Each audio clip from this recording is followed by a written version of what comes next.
রাজধানীর বিভিন্ন এলাকায় অকটেন, পেট্রোল, ডিজেল ও গ্যাস পাম্পগুলোতে যানবাহনের দীর্ঘ সারি। কোথাও কোথাও এই সারি পৌঁছে গেছে রাস্তায়। কিছু পাম্পে আবার জ্বালানি তেল বিক্রি বন্ধ রাখা হয়েছে।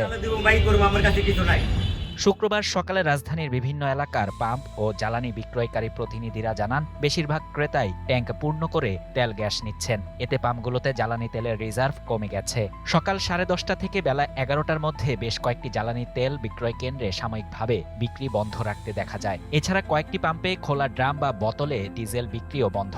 পাম্পগুলোর দায়িত্বশীল ব্যক্তিরা জানিয়েছেন, জ্বালানি সরবরাহে স্বল্পতার কারণেই কিছু ক্ষেত্রে সাময়িকভাবে বিক্রি বন্ধ রাখা হয়েছে। তেলের সংকট আশঙ্কা আছে না, এই যুদ্ধের কারণে যে হরমুজ পলানি বন্ধ করে দিছে।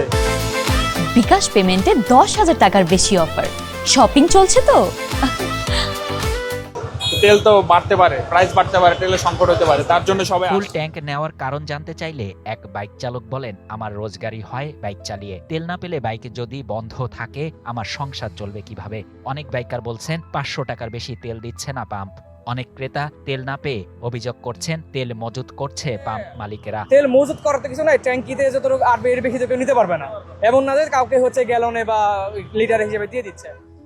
অনেক পাম্পে দেখা যায় যানবাহনের চাপ স্বাভাবিকের চেয়ে 1.5-2 গুণ বেশি। মোটরসাইকেল ও ব্যক্তিগত গাড়ির সারি মূল সড়ক পর্যন্ত ছড়িয়ে পড়ায় ব্যাপক যানজট সৃষ্টি হচ্ছে। সামাল দিতে হিমশিম খাচ্ছেন ট্রাফিক পুলিশ সদস্যরা।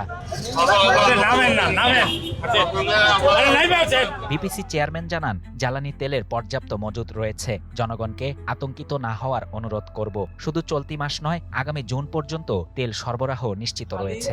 আমার তেল নাই, 2 ঘন্টা অপেক্ষা। শাহরিয়ার শাফাত, বাংলা নিউজ 24।